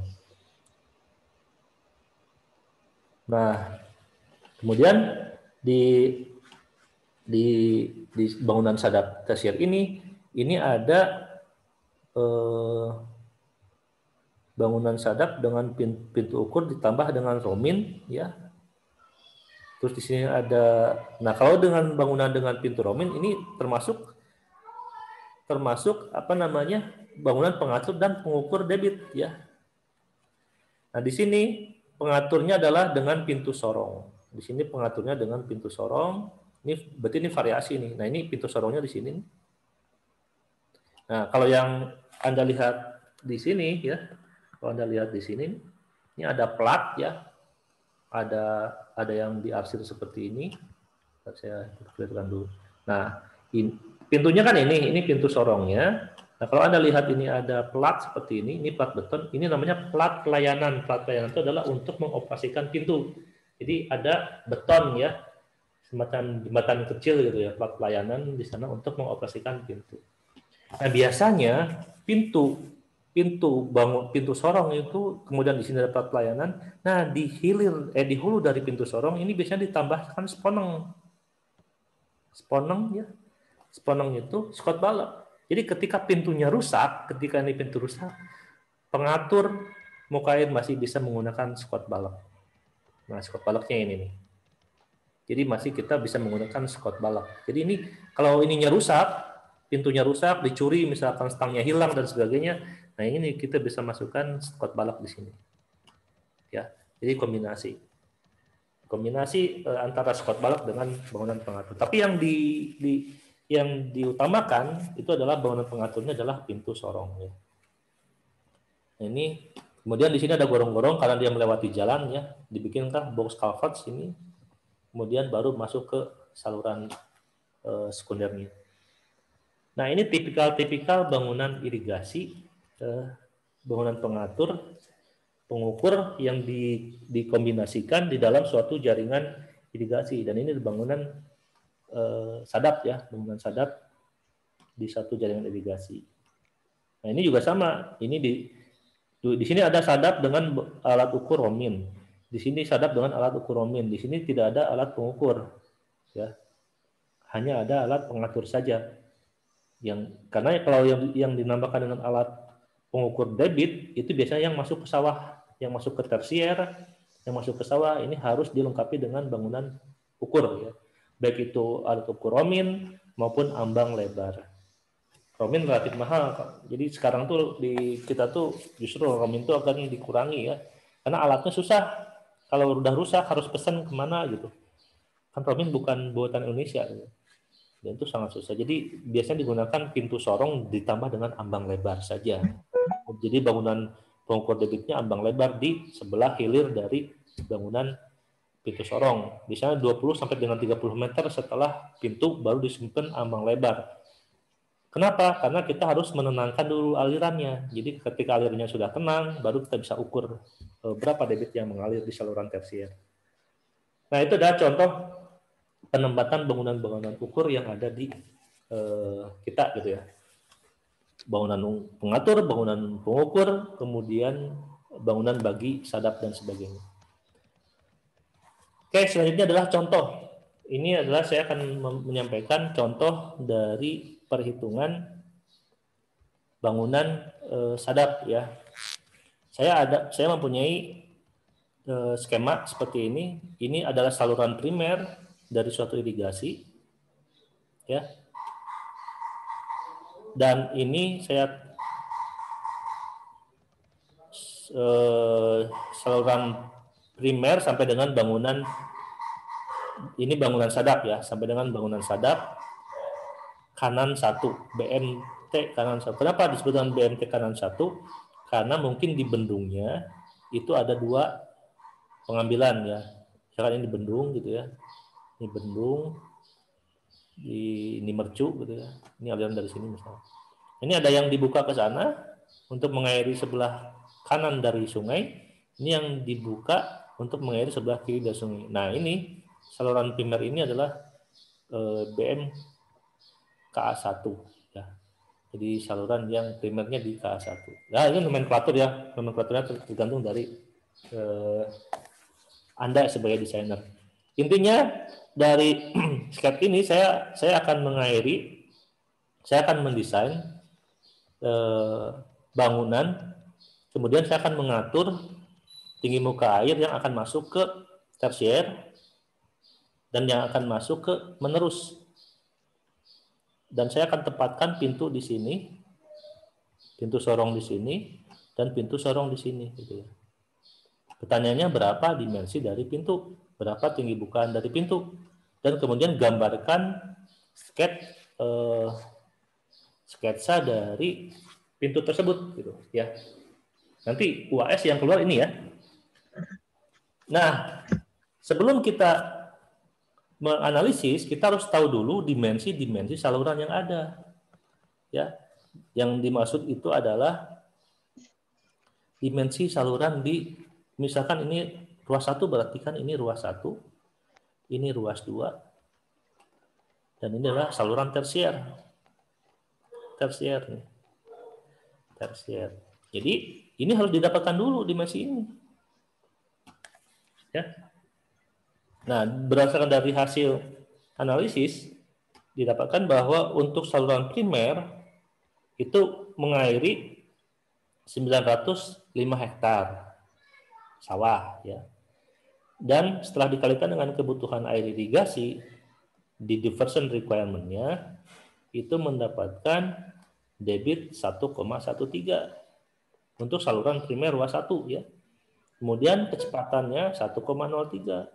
Lebar salurannya 1,4, tinggi muka airnya adalah 0,5, dan kemiringan dasar salurannya adalah 0,0082. Kemudian ada kemiringan talus, bandingan antara B dan H, kemudian nilai stricklernya, ya, koefisien kekasaran strickler kan K itu sama dengan 1/N ya, 1/N, di mana N-nya adalah Manning.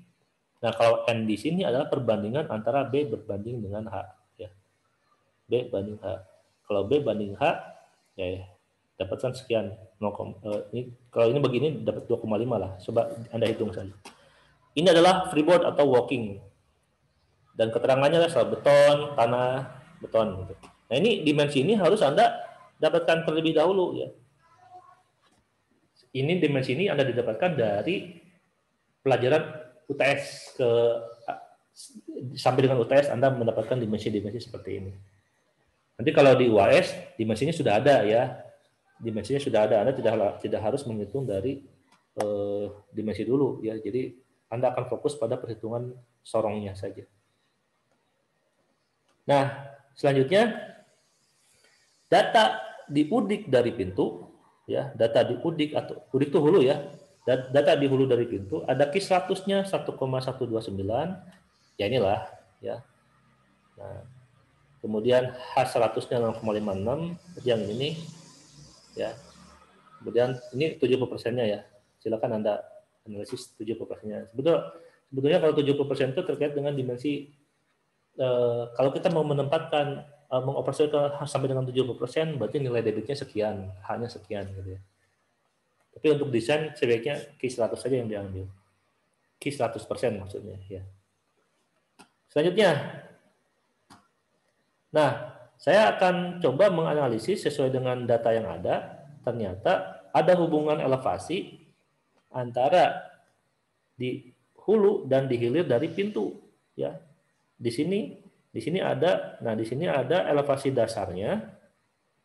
Oh ini elevasi muka air ya.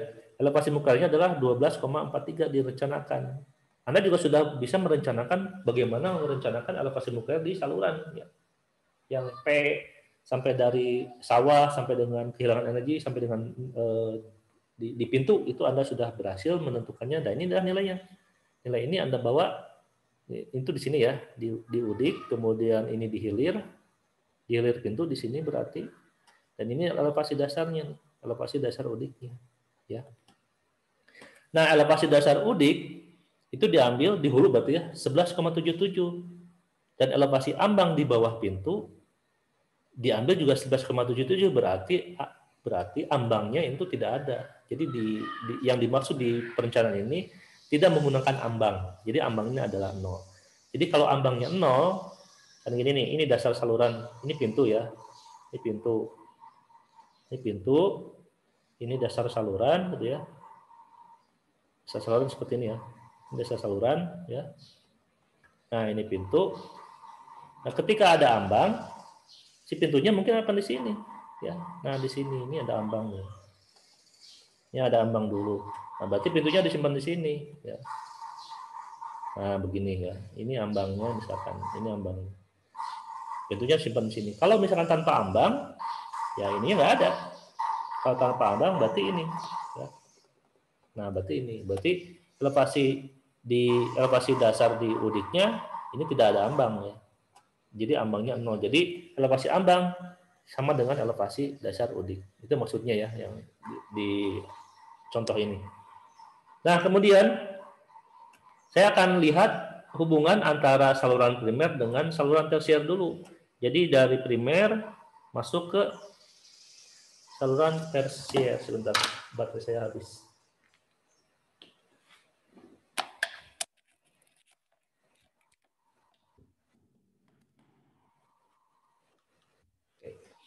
Nah, yang akan saya lihat analisis adalah pintu untuk ke arah tersier ya. Pintu ke arah tersier dulu. Nah, ya jadi ini ada hubungan elevasi antara saluran di udik sampai ke saluran tersier ya. Seperti ini. Nah, kita akan masuk pada perhitungan bukaan pintu. Nah, perhitungan bukaan pintu rumusnya K kali mu kali AB akar 2GH 1 gitu ya. Dengan Q-nya adalah 0,015. Dari mana ini? Ini adalah Q yang akan mensuplai ke saluran tersier. Ya. Kita akan lihat Q-nya adalah Q saluran tersier. Yang ini. Ini kan yang tersier ya. Kita akan melihat kita akan mendesain bukaan ke saluran tersier. Berarti Q-nya adalah Q yang ke tersier. H di tersier 0,15. V di tersier 0,18. Tapi kita harus lihat juga H di hulu, kecepatan di hulu, ya, kemudian debit di hulu, ya, di hulu dari pintu. Ini menjadi acuan ya. Sebentar, ini banyak sekali anjing yang di luar. Saya tutup pintu dulu ya, dan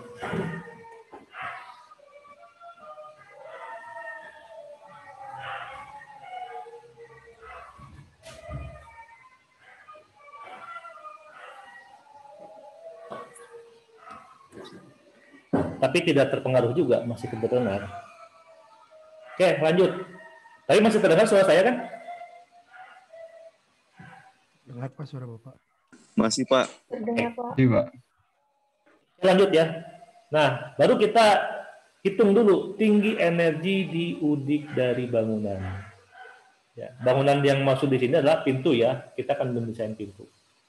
Tinggi energi di hulu. Tinggi energi adalah H1. Kenapa kita harus menghitung H1? Karena kita akan menentukan yang namanya koefisien ya yang ada di koefisien debit, kemudian koefisien tenggelamnya. Kita hitung dulu H1 nih, tinggi energi di udiknya. Kita mempunyai nilai H. Nilai H1, kita mempunyai nilai H1, kita mempunyai kecepatan di udik ya. Jadi H1 0,56, kemudian kecepatannya 1,03, ini 2 kali gravitasi ya. Di akar 2G itu adalah 19,62 ya, 2 kali gravitasi. Didapatkan 0,61. Tinggi energi di hulu. Ya. Tinggi energi di hulu. 0,56 1,03 dari sini ya. Dari sini. 0,56 dan 1,03 ya. Tepat dari situ. Nah, baru kita hitung H2. H2 itu di muka air di hilir dari bangunan ya. Itu elevasi muka air di hilir 12,33 dikurangi elevasi dasar ya. Didapatkan 0,56. Itu H2-nya ya. Terus kita coba dengan bukaan, tinggi bukaannya coba-coba saya ambil 0,1 ya. Jadi dibuka 10 cm saja. Karena kan debitnya juga yang mengalir kan dikit. Debitnya yang mengalir adalah 0,015 ya. 0,015. Jadi saya buka 0,1. 10 cm saya buka. Ya. Dengan A 10 cm berarti H1 per A dapat 5,6. Ya. H2 kita juga punya H2 kan. H2 per A juga sama 0,56. Ya. Untuk H1 per A dengan betanya 90 derajat, karena kita pintu sorong, jadi bukan pintu radial, mu didapatkan 0,58. Ya, coba. Untuk H1, untuk mu ya, H1 per A-nya adalah 5,6. 5,6 kurang lebih, ini 6 di sini ya. Nah, seperti inilah ya. Nah, berarti saya ambil dapat mu 0,58. Nah, ini 0,58 masuk sini. Tuh ya. Terus untuk H2 per A 5,6. H2 per A 5,6 kurang lebih di sini. Terus H1 per A-nya adalah 5,6 juga kurang lebih di sini ya. Di sini. Anda tarik sini. 5,6. Kurang lebih di sini ya, atau 5,6. 5,6 ini 5,6. Kok kurang lebih sini. Saya ambilnya 0,2. Lah, pokoknya intinya gitu ya. Ini saya ambil, kemudian ini diambil, saya ambil ini 0,2. Saya sih biasanya bulat-bulat ini relatif kecil sih perbedaan.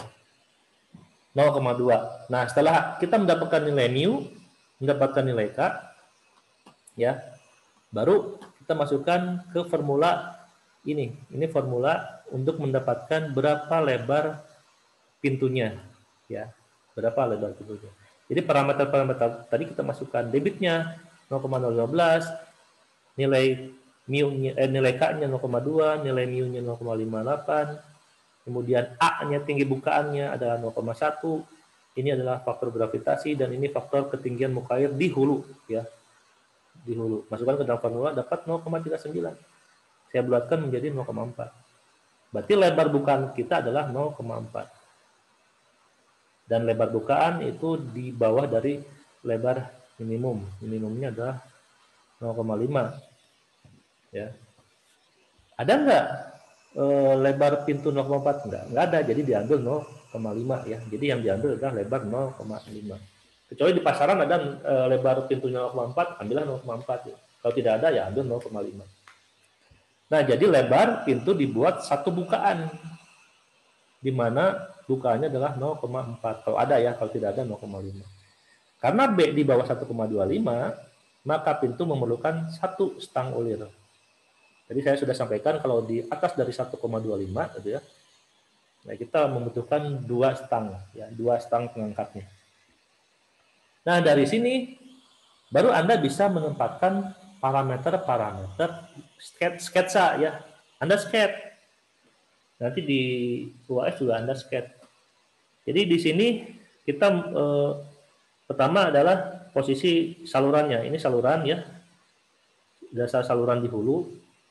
Nah, ini biasanya untuk bagian pintu itu, bangunan sadap itu, ini sampai sini ya. Ini namanya sayap bagian hulu sampai dengan sini, sayap bagian hulu. Nah, ini ada ditambah dengan struktur pintu, struktur bangunan ya. Di sini biasanya beton ya. Di sini beton, ini adalah kakinya sampai sini, tuknya sampai sini. Ini Anda tidak harus mendesain ini berapa. Ini di standar penggambaran irigasi ini ada. Ini panjangnya berapa ada, minimumnya ada ya. Jadi Anda tidak harus sampai dengan berapa L-nya ya. Gambarkan saja sketch seperti ini. Anda kan belajar untuk menghitung hidrolis ya. Hidrolis itu adalah menentukan berapa tinggi bukaan, berapa lebar pintu, kemudian elevasi muka air yang ada di dalam pintu. Nah, jadi kalau kita punya dasarnya seperti ini kan ada gambar ambang nih, ya. Nah, ini gambar ambang. Nah, ini nih gambar ambang nih, ini ambangnya nih, ya. Karena ambangnya itu tidak ada, berarti ini P-nya itu 0, ya. Maksudnya di sini tuh P-nya 0. Nah, ketika Anda nanti di soal tidak usah ada ambang, ini nggak usah digambar ya, yang ini. Ini kan gambarnya tipikal ya, biar untuk ini gambar dari kami ya, kami konsultan, jadi apa namanya? Ini tuh biar bisa dipakai untuk bermacam-macam kondisi perencanaan. Jadi ini digambar seperti ini. Nah, nanti kalau Anda di UAS ini jangan digambar ya. Kalau untuk yang tanpa ambang. Kalau tanpa ambang ini tidak usah digambar. Jadi ini lurus saja. Sorry. Jadi ini lurus saja ya. Ini lurus saja. Ini lurus saja, ini dihilangkan ya. Dihilangkan. Kecuali saya di soal saya sebutkan ada ambang sekitar 10 cm. Nah, berarti ini P-nya adalah 0,1. Ya, ini berarti P-nya 0,1. Jadi nilainya dari sini nih. Ini ambangnya dari sini nanti, ya. Oke, baru Anda gambarkan ya. Anda gambarkan.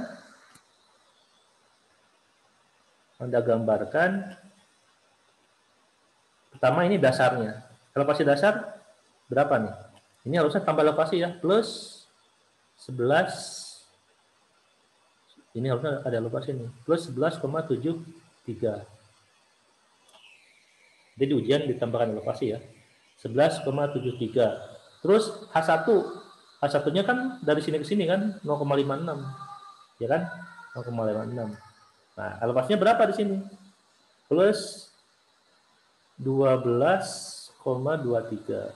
29, sorry. Plus 12,29. Tinggal ini tambah ini ya. Ya. Plus 12,29. Nah, ini kan tinggi energi. Tinggi energi ini ada V1 kuadrat tambah 2G ya. Di sini ada V1 kuadrat tambah 2G. Di atas ada perhitungannya. Nah, kemudian Anda hitung di sini. Nah, tinggi bukaannya adalah 0,1. Jadi A-nya adalah 0,1. Nah, sebetulnya tinggi bukaan itu ini. Ini kalau tidak ada ambang ya. Nah, ini 0,1. Nah, jadi si pintu itu akan dibuka sebesar 0,1 ya. 0,1 dari dasar ya. Ini kan ada ambang nih, ini gambarnya ada ambang ya. Kalau ini kan di sini nih 0,1-nya di sini, 0,1.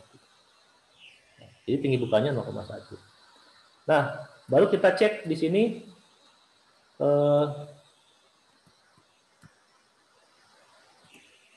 kok udah jam 9 lagi ya? Kita cek di sini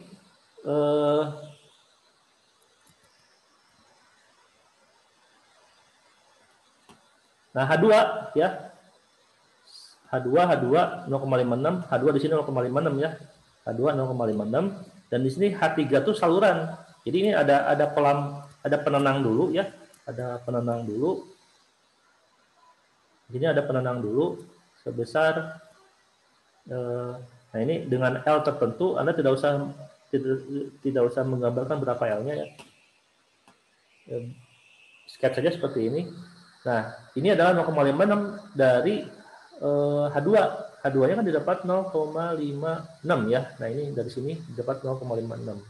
Nah, sedangkan H3 di sini adalah saluran tersier. Saluran tersiernya kan di sini saluran tersiernya adalah 0,15 ya.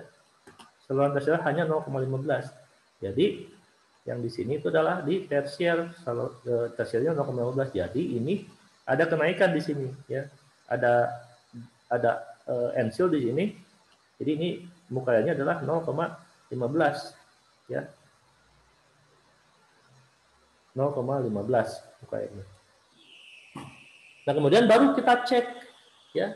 Dari parameter-parameter ini baru kita cek. Kontrolnya adalah bilangan Freud. Kontrolnya bilangan Freud bahwa bilangan Freud yang terjadi itu harus di bawah 0,5. Kalau di bawah 0,5 ini aman. Ada di KP 02/58 ya. Bilangan Freud-nya adalah harus di bawah 0,5. Jadi Anda hitung berapa lebarnya, kemudian Anda hitung H2-nya. Bilangan Freud itu bilangan Freud yang ada di hilir dari bangunan pintunya ya. Kemudian Anda hitung udah ditangkap teh. Kemudian Anda hitung luasnya berapa, kecepatannya berapa gitu ya. Kemudian Anda hitung bilangan Freud-nya berapa. Nah, dicek ternyata bilangan Freud untuk di tersier dapat 0,029. Ini di bawah 0,5 berarti aman. Berarti dimensi-dimensi yang tadi itu relatif aman.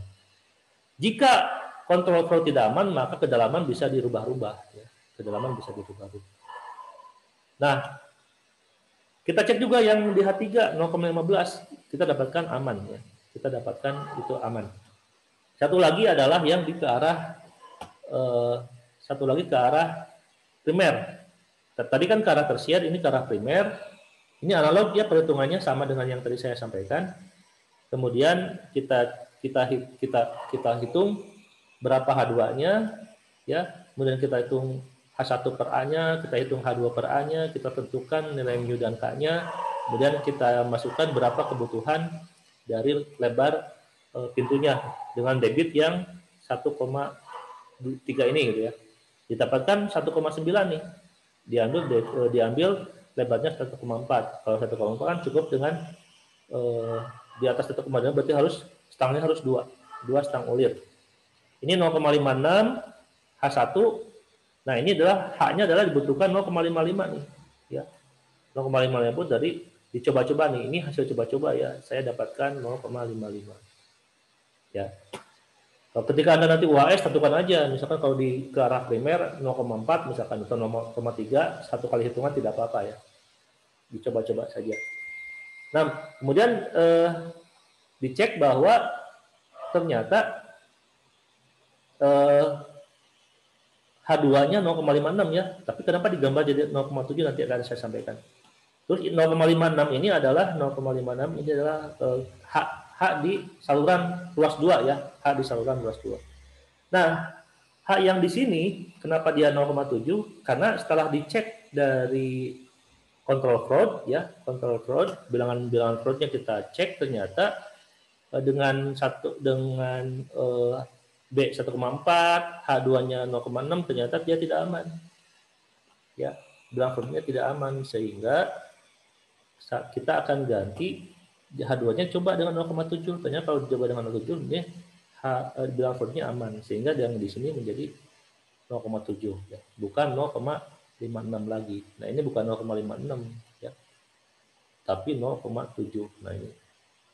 Kalau ini kan di saluran ya. Nah, nanti Anda gambarkan sketch seperti ini ya. Sketch seperti ini untuk menentukan dimensi dari pintu sorong. Ya, mungkin itu yang bisa saya sampaikan. Ini udah jam 8.57. Terkait dengan pintu sorong, nanti UAS-nya salah satu yang keluar adalah ini, kemudian satu lagi nanti yang keluar adalah bahasan minggu depan ya. Jadi mohon dipelajari, dan ini pun sudah saya share Excel-nya di grup gitu ya, di e-learning. Semoga menjadi pelajaran buat Anda dan Anda bisa berhasil menyelesaikan soal UAS yang nanti akan saya sampaikan 3 minggu lagi berarti. Oke, ada pertanyaan? Saya rasa sudah cukup ya. Kalau ada pertanyaan nanti saya disampaikan di WA saja, karena saya juga masih ada kelas yang kelas B. Ini belum saya buat link Zoom-nya gitu. Mudah-mudahan ini bermanfaat bagi kalian. Berarti 2 minggu lagi kita ketemu di perkuliahan dulu gitu ya. Baru 3 minggu kemudian kita akan melakukan ujian akhir untuk sistem pengairan. Ya, terima kasih atas perhatiannya. Semoga Anda tetap sehat, semangat selalu ya. Jaga kondisi, jaga imun dan sebagainya ya. Terima kasih, saya tutup dengan ucapan wabillahi taufiq wal hidayah. Wassalamualaikum warahmatullahi wabarakatuh. Waalaikumsalam. Assalamualaikum warahmatullahi wabarakatuh. Saya tutup ya. Iya.